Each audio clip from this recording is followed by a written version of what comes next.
para hablar de este tema y para tener en cuenta esos tips en cuanto a nuestra alimentación. Ya nos acompaña nuestra licenciada en nutrición, Pilar Lombardo. Hola Pili, ¿cómo estás? Muy bien, ¿vos, Gustavo? Bien, bueno, un tema que está relacionado íntimamente con la realidad que estamos atravesando en la República Argentina. Además, teniendo en cuenta que mañana se va a conocer el índice de inflación del mes de febrero, Sí. ¿Cómo hacemos para reemplazar la carne? Bueno, cuando buscamos reemplazar la carne hay que tener en cuenta los tres principales nutrientes que nos aporta. Por un lado son las proteínas, por otro lado es el hierro y por otro lado es la B12. Entonces nosotros tenemos que buscar alimentos que reemplacen justamente estos nutrientes que te estoy mencionando. Por un lado, las proteínas las podemos obtener de otros alimentos de origen animal, como puede ser el pollo, que el valor en la góndola está más barato que la carne, incluso comprando el pollo entero rinde más. También podemos reemplazarlo con las carnes de cerdo, que son más baratas. Y si no, podemos cambiarnos a fuentes vegetales, que son para mí las protagonistas de hoy, porque realmente un kilo de, por ejemplo, legumbres o soja texturizada, que es otra gran fuente de proteínas, cuesta 4 veces menos que el kilo de carnes. Me tomé el trabajo de buscar el precio. Claro. Un kilo de lentejas y un kilo de soja texturizada sale 1.900 pesos, al menos ayer en el mayorista de frutos secos que compro. Y con eso se puede hacer desde milanesas hasta hamburguesas, lo que uno quiera. Sí, la soja texturizada culinariamente puede reemplazar la carne picada.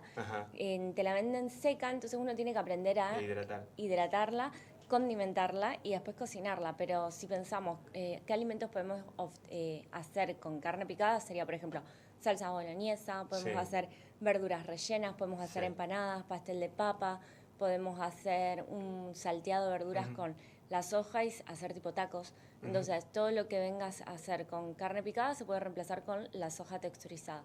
Y las legumbres como lentejas, garbanzos, porotos, arvejas, las podemos usar para hacer medallones, las podemos usar también para procesar y agregar adentro de una tarta de verduras, entonces eso también le agrega más volumen a la tarta. Podemos hacer también empanadas, pastel de papa. Es cuestión de también amigarse a nuevos sabores. Acostumbrarse. Aquel que es carnívoro va a tener que abrir un poco el paladar, digamos. No solo el que es carnívoro, también el que nunca las conoció. Muchas veces alguien te dice, las escuché pero nunca las probé, o las probé solo en ensalada, o solo piensan que vienen en lata. En lata también son mucho más caras que las que vienen secas y también tienen su preparación. Se tienen que dejar en remojo 12 horas y después se tienen que hervir. ¿Por qué? Porque las legumbres y en general muchos alimentos de origen vegetal tienen antinutrientes. Los antinutrientes no le permiten al cuerpo aprovechar los nutrientes que tienen las legumbres. Entonces la forma de eliminarlo es el remojo, la cocción, la fermentación o también el germinado. ¿Viste los brotes de soja? Sí. Bueno, esa es otra forma de poder aprovechar las legumbres. Bien. También con legumbres podemos hacer preparaciones dulces, podemos hacer galletitas, podemos hacer budines. Sí. Entonces es una gran fuente y algo que no dije es que duplica y hasta triplica su volumen una vez que la dejamos en agua y lo hervimos. ¿Por qué? Porque absorbe toda esa agua. Entonces termina rindiendo el doble. Es mucho, mucho más económico que la carne. Bien. Entonces, del lado de proteínas, como te había dicho, buscar u otras carnes o pollo, buscar las legumbres, la soja texturizada, o también puede ser el huevo, que conviene hoy en día comprarlo un maple, que es mucho más grande. Después, hierro también es otro nutriente crítico. ¿Por qué? Porque el hierro transporta el oxígeno en sangre. Si uno se siente cansado, fatigado, siente que le falta el aire, puede ser que tenga síntomas de anemia o una sensación de querer dormir todo el tiempo la siesta. Esos son síntomas de tener anemia. ¿Y qué alimentos tienen hierro que no sea el de la carne? Pueden ser las legumbres, pueden ser las almendras, la espinaca, puede ser las semillas. Hay un alimento también que se llama levadura nutricional. Y así como te decía que las legumbres tenían antinutrientes, para mejorar la absorción de ese hierro podemos potenciarlo agregando vitamina C, que la vitamina C está, por ejemplo, en el limón, en la naranja, en el kiwi, en la frutilla, por lo general en los cítricos, tomate, pimiento. Entonces, una forma práctica de tener un alimento fuente de proteínas y de hierro es, por ejemplo, hacer una hamburguesa de lentejas o dos, depende de lo que uno consuma, y agregarle, por ejemplo, ensalada de tomate y pimiento crudo. Colores. Sí, o hacerse, por ejemplo, una limonada casera, entonces ahí tenés la vitamina C. Y algo importante que no muchos saben es que si nosotros agregamos calcio, que viene a estar en el queso, se inhibe ese hierro. Entonces, si nosotros por lo general compramos o hacemos hamburguesas gratinadas o están muy de moda las que son rellenas de queso, también puede ser que nos estemos inhibiendo ese hierro. Y por último, te había mencionado la B12. Exacto. La B12 está en alimentos de origen animal únicamente.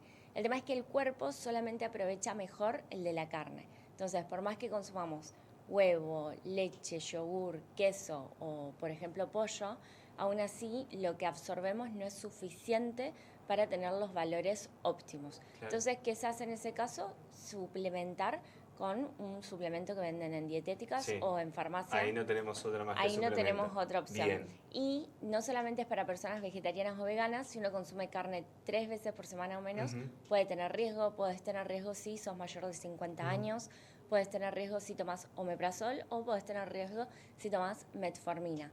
La B12 es importante porque forma parte de la mielina que cubre las neuronas y también forma parte de los glóbulos rojos, ayuda a la formación.